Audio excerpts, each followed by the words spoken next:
Hi friends, Indian navy నుంచి ఒక notification release చేయడం జరిగింది. మనకు group C non gazetted ministerial ఉద్యోగాలు అని చెప్పుకోవచ్చు అండి. పోస్టులన్నీ కూడా సో ఇవి సివిలియన్ ఉద్యోగాలను భర్తీ చేయడం జరిగింది ఇండియన్ నేవీ నోటిఫికేషన్ కింద. సో మనకి ఇక్కడ 4 రకాల పోస్టులు ఇచ్చారు. సఫాయి వాలా, అదేవిధంగా పెస్ట్ కంట్రోల్ వర్కరు, అదేవిధంగా కుక్కు, ఫైర్ ఇంజిన్ డ్రైవర్ 4 రకాల పోస్టులను రిలీజ్ చేయడం జరిగింది. ఓవరాల్గా మనకు 14 ఖాళీలకి ఒక నోటిఫికేషన్ రిలీజ్ చేయడం జరిగిందండి. చూడండి, ఇక్కడ మనకు మొట్టమొదట మీకు పోస్టింగ్ వచ్చేసరికి ఎక్కడ ఉంటుందంటే పూణే, గుజరాత్, ముంబైలో పోస్టింగ్ అనేది ఇవ్వడం జరుగుతుంది. ఆ తర్వాత ఆ యొక్క రిక్వైర్మెంట్ అవసరాన్ని బట్టి ఏంటంటే నావల్ యూనిట్స్లో ఎక్కడైనా కానీ మీకు పోస్టింగ్ ఇచ్చే అవకాశం ఉంది. ఇండియాలో ఎక్కడైనా కూడా మీకు పోస్టింగ్ ఇచ్చే అవకాశం ఉంది.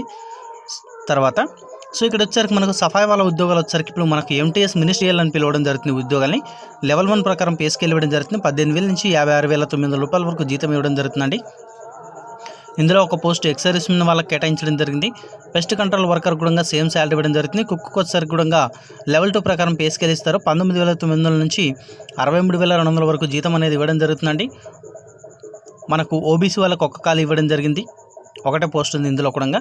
ఫైర్ ఇంజిన్ డ్రైవర్ వచ్చేసరికి ఇక్కడ కూడా ఒకటే పోస్ట్ ఇవ్వడం జరిగింది. అది ఓపెన్ కేటగిరీలో ఉంచడం జరిగిందండి. సో దీనికి వచ్చేసరికి మనకు లెవెల్ 3 ప్రకారం పే స్కేల్ ఉంటుంది. 21,700 నుంచి 69,100 వరకు శాలరీ ఇవ్వడం జరుగుతుందండి. సో ఇక్కడ మనకు ఏజ్ విషయానికి వచ్చేసరికి మనకు చూడండి, ఏజ్ క్వాలిఫికేషన్ 2 కూడా ఇచ్చారు మనకి ఇక్కడ. సఫాయి వాళ్ళ ఉద్యోగాలు వచ్చేసరికి 10th క్లాస్ పాస్ అయిన వాళ్ళు ఈ పోస్టులకు అప్లై చేసుకోవచ్చండి. పెస్ట్ కంట్రోల్ వర్కర్ ఉద్యోగాలు వచ్చేసరికి 10th క్లాస్ పాస్ అయిన వారు అప్లై చేసుకోవచ్చు. కాకపోతే ఏంటంటే వీళ్ళకు హిందీ అనేది కంపల్సరీగా వచ్చి ఉండాలి, లేదా రీజనల్ లాంగ్వేజ్ అయినా వచ్చి ఉండాలి. రీజనల్ లాంగ్వేజ్ అంటే ఇప్పుడు గుజరాతీ, తర్వాత మనకి ఇచ్చినటువంటి పూణే, ఈ యొక్క ఏరియాస్లో రీజనల్ లాంగ్వేజ్ ఏదైతే ఉందో అది వచ్చి ఉండాలి, లేదా హిందీ వచ్చినా కానీ సరిపోతుందన్నమాట. కుక్ వచ్చేసరికి 10th క్లాస్ పాస్ అయి ఉండాలి. అదేవిధంగా కుకింగ్లో 1 సంవత్సరం ఎక్స్పీరియన్స్ అయితే కంపల్సరీగా కోరడం జరుగుతుంది. సో ఏజ్ చెప్పలే కానీ సఫాయి వాళ్ళకి వచ్చేసరికి 18 నుంచి 27 సంవత్సరాల మధ్యలో వారు అప్లై చేయొచ్చు. పెస్ట్ కంట్రోల్ వర్కర్కి వచ్చేసరికి 18 నుంచి 25 సంవత్సరాల మధ్యలో వారు అప్లై చేయొచ్చు. కుక్కు ఉద్యోగులకు వచ్చేసరికి 18 నుంచి 20 సంవత్సరాల మధ్యలో వారు ఈ పోస్టులకు అప్లై చేయొచ్చు. ఫైర్ ఇంజిన్ డ్రైవర్ వచ్చేసరికి 18 నుంచి 30 సంవత్సరాల మధ్యలో వారు ఈ పోస్టులకు అప్లై చేయొచ్చు. 10th క్లాస్ పాస్ అయి ఉండాలండి. 3 సంవత్సరాల ఎక్స్పీరియన్స్ ఉండాలి డ్రైవింగ్లో. అదేవిధంగా లైసెన్స్ కూడా కంపల్సరీగా కోరడం జరుగుతుంది. ఫిజికల్గా ఫిట్గా ఉండాలని కూడా మనకు చెప్పడం జరిగిందండి. ఇక్కడ చూడండి, హైట్ ఇచ్చారు, వెయిట్ ఇచ్చారు, మనకు మెజర్మెంట్స్ కూడా ఇచ్చారు. ఇక్కడ హైట్ వచ్చేసరికి వితౌట్ షూస్ తోటి 165 సెంటీమీటర్స్ ఉండాలండి. చెస్ట్ వచ్చేసరికి ఎక్స్పాండ్ చేయనప్పుడు 81.5 సెంటీమీటర్లు, ఎక్స్పాండ్ చేసినప్పుడు 85 సెంటీమీటర్స్ ఉండాలి. 50 కేజీలు మినిమం ఇవ్వడం జరిగింది. వెయిట్ వచ్చేసరికి మనకు ఎండ్యూరెన్స్ టెస్ట్లో భాగంగా మనకు ఒక వ్యక్తిని క్యారింగ్ ఏ మ్యాన్ అని ఇచ్చారంటే ఒక మనిషిని మనం క్యారీ చేయాల్సి ఉంటుంది. సో అతను వెయిట్ ఎంత అంటే 63.5 కేజెస్ ఉండాలి వెయిట్ అనేది. తర్వాత 183 మీటర్స్ అనేది 96 సెకండ్లో ఎత్తుకొని వెళ్లాల్సి ఉంటుంది అన్నమాట. తర్వాత 2.7 మీటర్స్